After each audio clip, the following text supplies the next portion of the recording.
নবীজির অসংখ্য হাদিসের ভিতরে একটি হাদিস, এই হাদিসটা বুখারী শরীফেও আছে, মুসলিম শরীফেও আছে।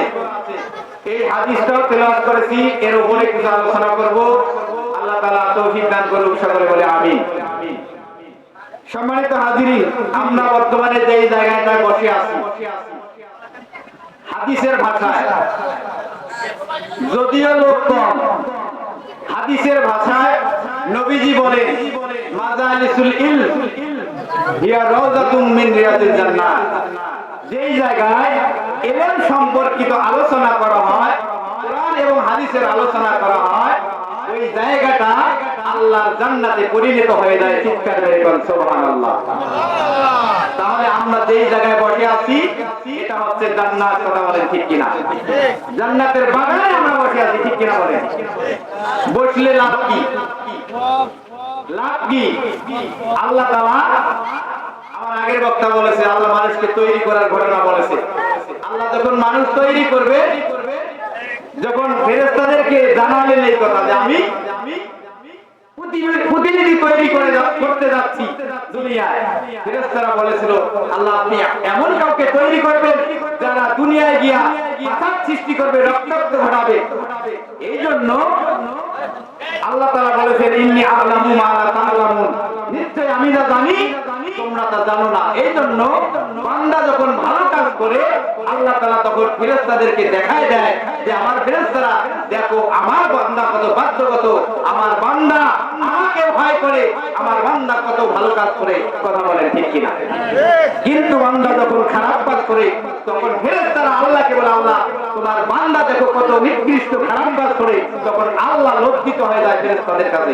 এই জন্য আমরা সব সময় কি করব? ভালো কাজ করব। কথা বলেন ঠিক কিনা? আল্লাহ রাব্বুল আলামিন ফেরেশতাদেরকে ডাক দিয়ে বলে আমার ফেরেশতারা তোমরা দেখো তো আমার বান্দা এবং বান্দীগুলো দলে দলে কোন দিকে যায়।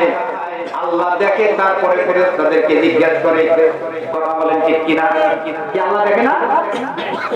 আল্লাহ দেখে, তারপরে জিজ্ঞাসা করে ফেরেশতারা তোমরা দেখো তো আমার বান্দা এবং বান্দীগুলো দলে দলে কোন দিকে যায়। ফেরেশতারা বলে রব্বুল আলামিন আল্লাহ তাআলা ওই যে কাশিরামের ভিতরে নূরবক্ত মিয়ার বাড়ির পাশে, বাড়ির উঠানে একটা ওয়াল মাহফিলের আয়োজন চলছে। আলিমউদ্দিন পীর সাহেবের মাহফিলাত উপলক্ষে ৭৫তম ঐতিহাসিক ওয়াল মাহফিলের ওই মাহফিল শোনার জন্য তোমার বান্দা এবং বান্দীগুলো যায়। আল্লাহ পাক রব্বুল আলামিন ফেরেশতাদেরকে ডাক দিয়ে বলে আমার ফেরেশতারা তোমরা বলো তো আমার এই বান্দা এবং বান্দীগুলোকে কোন পুরস্কারে পুরস্কৃত করা যায়?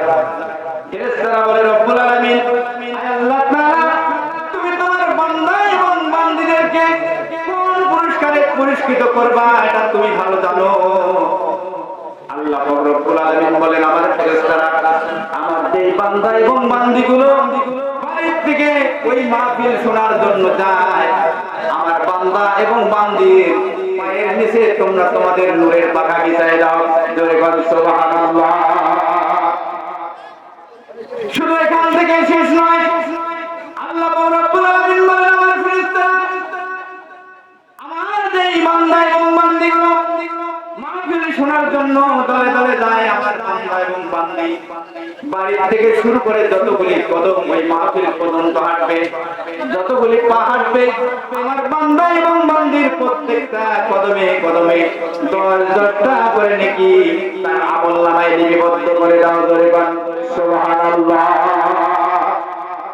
এখান থেকে শেষ নয়, আল্লাহ রাব্বুল আলামিন বলেন আমার ফেরেশতারা আমার যেই বান্দা এবং বান্দী মাহফিলের ভিতরে বসে বসে আমার বান্দা এবং বান্দী ওয়াজ শুনবে, তাফসীর শুনবে, কোরআনের আলোচনা শুনবে, হাদিসের আলোচনা শুনবে, আমার বান্দা এবং বান্দীর প্রত্যেকটা শ্বাস এবং প্রশ্বাসের বিনিময়ে বান্দা বান্দীর আমলনামায় ১০ করে নেকি লিপিবদ্ধ করে দাও। জোরে বল সুবহানাল্লাহ।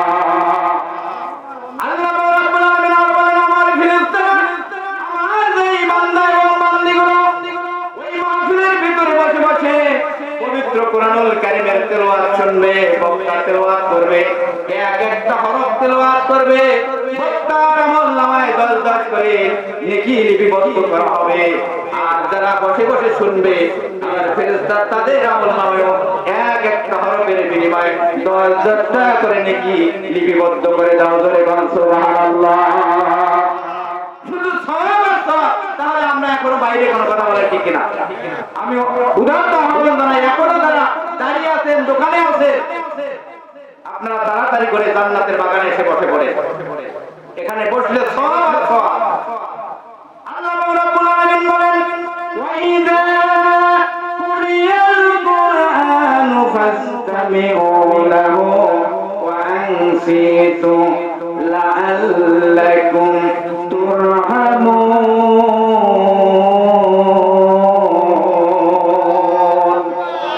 আল্লাহ রাব্বুল আলামিন বলেন, ওয়াইদা কুরিয়াল কুরআন, যারা কোরআন শোনার জন্য যায়, ফাসতামিউ লাহু ওয়া আনসিতু, তারা যেন মনোযোগ সহকারে শুনে এবং চুপচাপ যেন বসে থাকে।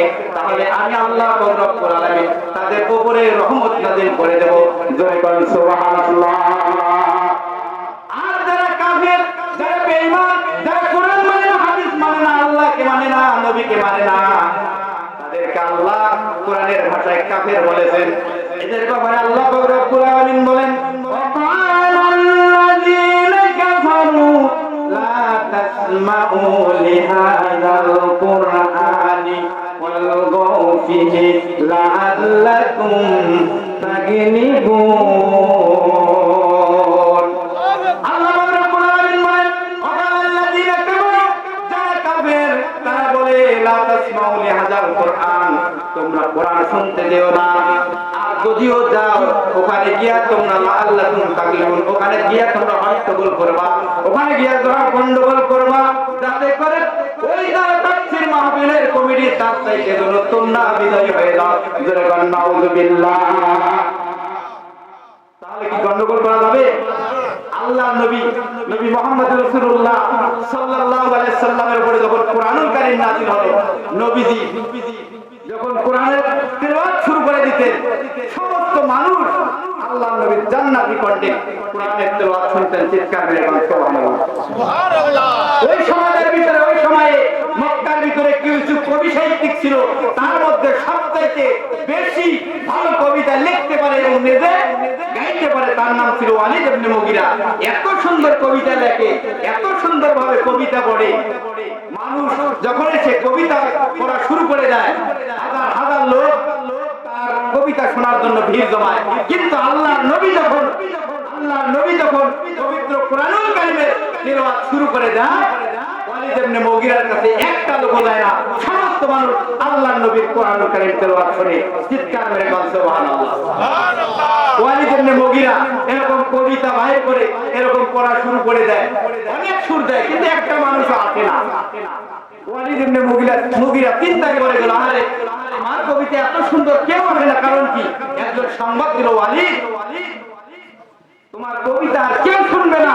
এখন সমস্ত মানুষগুলো আল্লাহর নবী মুহাম্মদ রাসূলুল্লাহ সাল্লাল্লাহু আলাইহি সাল্লামের কোরআনুল কারীম তেলাওয়াত শুনে চিৎকার মেরে বলেন সুবহানাল্লাহ। সুবহানাল্লাহ। ওয়ালিদ ইবনে মুগিরা রাগ হয়ে গেল, আরে আমি এই দেশের নেতা, আমি হলাম আবু জাহেলের বন্ধু, আমি সব সময় আবু জাহেলের পাশে থাকি, আমার এত বড় ক্ষমতা, তারপরেও আব্দুল্লাহ কুলা মুহাম্মদ সাল্লাল্লাহু আলাইহি সাল্লাম সেই কোরআন তেলাওয়াত করে আর আমার কোনো শ্রোতা নাই, সরাসরি চলে গেলেন।